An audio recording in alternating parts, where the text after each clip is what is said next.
Assalamualaikum warahmatullahi wabarakatuh. Bismillahirrahmanirrahim. Selamat datang di pertemuan kuliah fisika.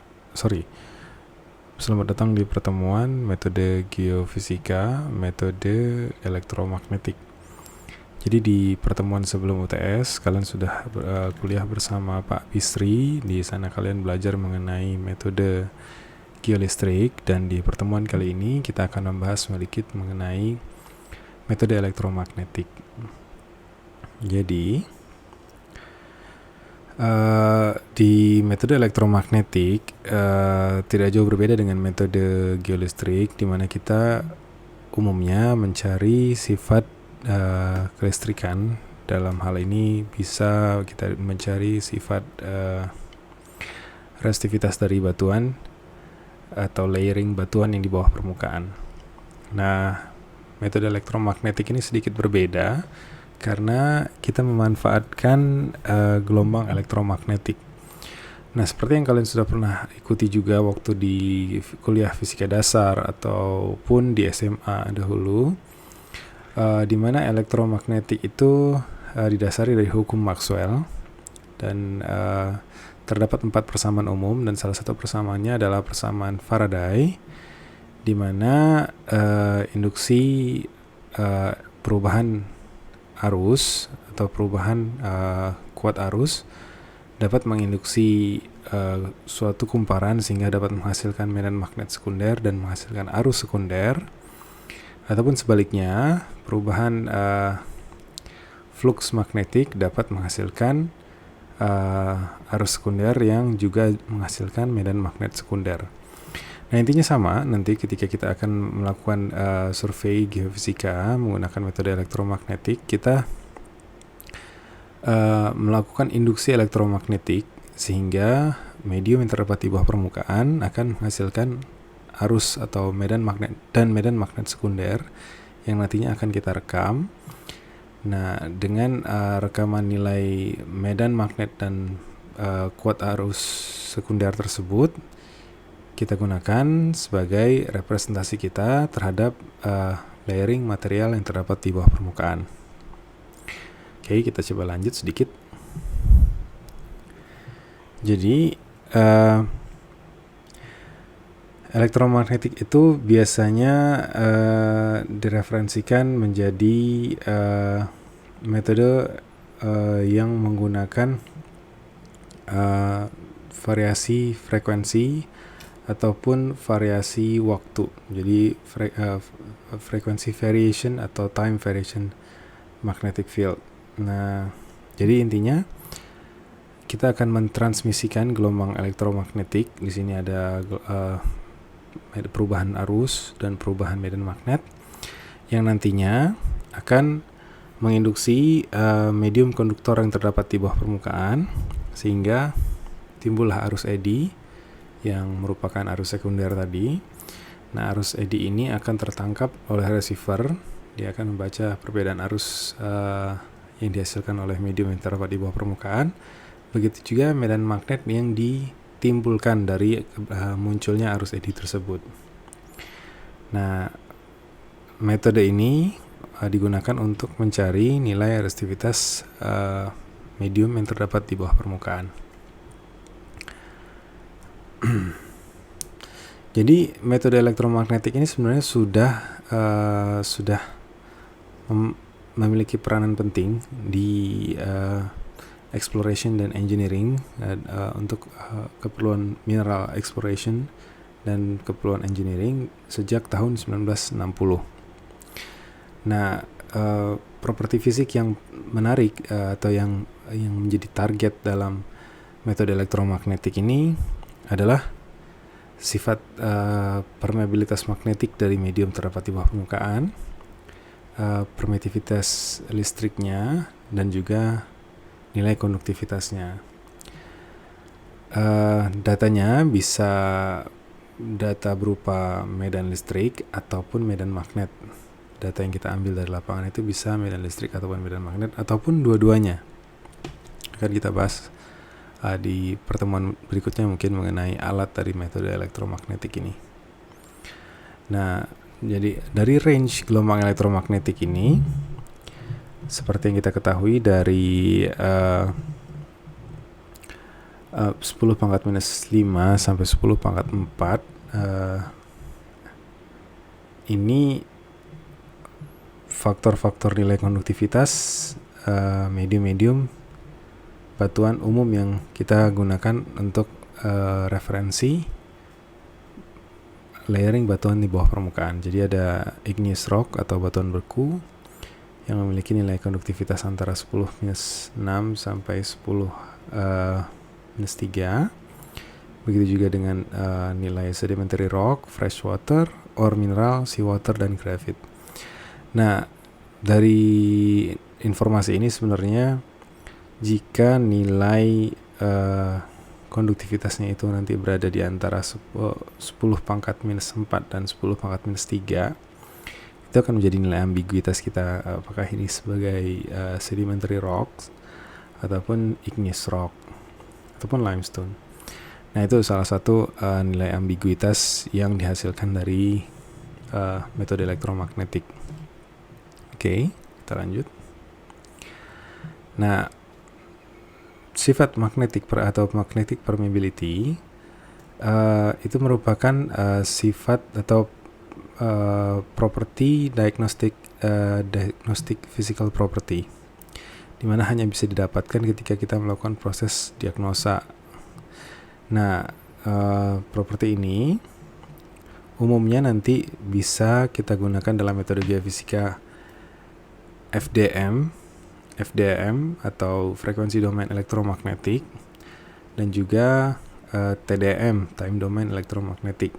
Begitu juga pada metode ground penetrating radar atau GPR, itu juga kita menggunakan gelombang elektromagnetik, tapi proses yang kita gunakan dalam metode GPR itu seperti yang kalian gunakan dalam metode seismik. Jadi ada gelombang yang dipancarkan ke bawah permukaan bumi dengan adanya perbedaan nilai permeabilitas magnetik. Lapisan yang memiliki perbedaan permeabilitas magnetik akan menjadi medium reflektornya, dan dari sana kita melihat respon atau pantulan dari gelombang tersebut untuk merepresentasikan bagaimana kondisi yang di bawah permukaan. Nah, jadi permeabilitas magnetik itu merupakan rasio flux magnetik atau B di sini yang berada di material tersebut dengan intensitas yang diberikan ke material tersebut dari lingkungan, atau magnetic field yang diterima dari lingkungan. Jadi persamaannya bisa dinyatakan dengan magnetic flux density is equal with conductivity times applied magnetic field. Nah, ada juga tadi properti fisiknya kan ada 3 ya tadi ya. Salah satunya juga adalah dielectric permittivity.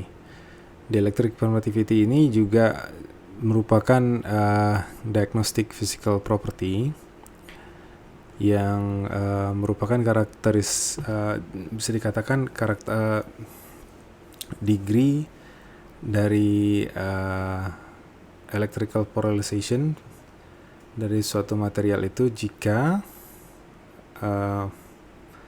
menerima medan listrik dari luar. Nah, umumnya dielectric permittivity ini digunakan dalam metode GPR. Nah, kebetulan mengenai metode GPR kita telah membuat video penggunaan alatnya yang dilakukan di UI, dan kalian bisa menontonnya nanti dari link yang akan saya kirimkan ke kalian. Nah, dielectric permittivity atau E ini didefine dari rasio antara electric field yang terdapat di material dan electric field yang diberikan dari lingkungan.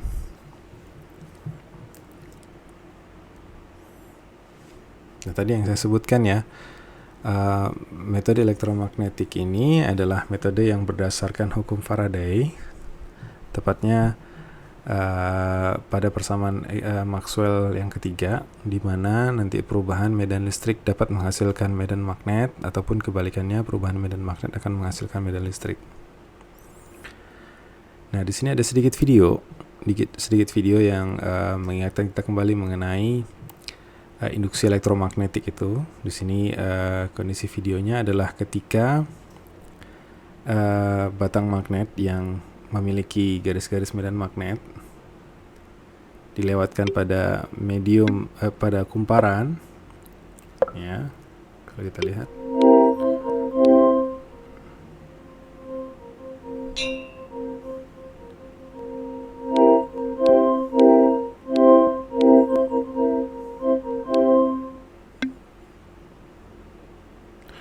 nah, ketika dilewatkan pada kumparan, dia akan menghasilkan efek seperti ini. Akan ada arus yang ditimbulkan dari kumparan tersebut, yang tujuannya adalah menstabilkan kondisinya ketika dia mendapatkan gangguan dari flux atau garis-garis magnet yang dilewatkan pada kumparan tersebut, sehingga dia menghasilkan arus arah medan magnet yang melawan untuk menstabilkan kondisinya, dan arah medan magnet yang melawan itu yang kita sebut sebagai medan magnet sekunder. Dan arah medan magnet yang melawan itu juga akan mengenerate arus sekunder. Nah, arus sekunder itu nanti yang akan menghasilkan potensial ketika dilewatkan pada resistor. Di sini resistornya adalah sebuah lampu dan mengenerate tadi potensial. Bisa potensialnya itu positif, bisa juga potensialnya itu negatif. Jadi induksi elektromagnetik ini hanya terjadi jika adanya perubahan medan listrik ataupun perubahan medan magnet. Nah, ini gambaran ulang terkait mengenai basic principle bagaimana nanti umumnya metode elektromagnetik itu dilakukan pengukurannya. Jadi ada bagian transmitternya, atau di sini disebutkan sebagai TX, dan ada bagian receivernya yang di sini kita sebut sebagai RX. Transmitter akan mengenerate medan listrik dan medan magnet primer yang nanti akan menginduksi medium yang terdapat di bawah permukaan, sehingga medium tersebut yang merupakan bahan konduktor akan menghasilkan medan listrik dan medan magnet sekunder yang nanti diterima di receiver, yang nanti data dari receiver tersebut akan dimasukkan ke data kolektor akan direkam di medium perekaman. Nah, mengenai metode elektromagnetik ini, penetrasi dari gelombang elektromagnetik seperti halnya gelombang mekanik, dia akan mengalami yang namanya peristiwa atenuasi atau peredaman.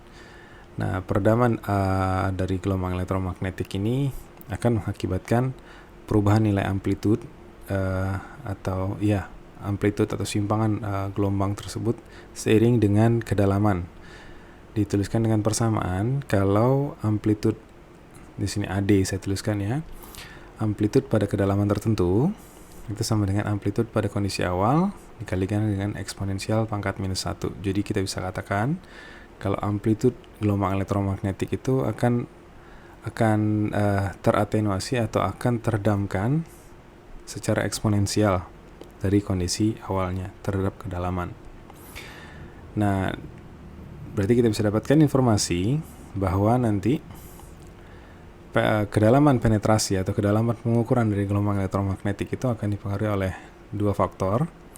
Yang pertama adalah faktor konduktivitasnya. Yang kedua adalah faktor frekuensinya. Jadi semakin kecil frekuensi yang akan kita gunakan nanti, dan semakin kecil medium konduktif yang terdapat di bawah permukaan, maka penetrasi dari gelombang elektromagnetik kita akan semakin besar. Sebaliknya, ketika kita menggunakan frekuensi yang tinggi dan medium yang terdapat di bawah permukaan itu merupakan medium konduktif, maka D atau penetrasi dari gelombang elektromagnetiknya akan semakin kecil pula. Ini pasti sudah pernah kalian juga pelajari di metode geolistrik. Jika terdapat bahan konduktif di bawah permukaan, itu akan mengakibatkan penetrasi atau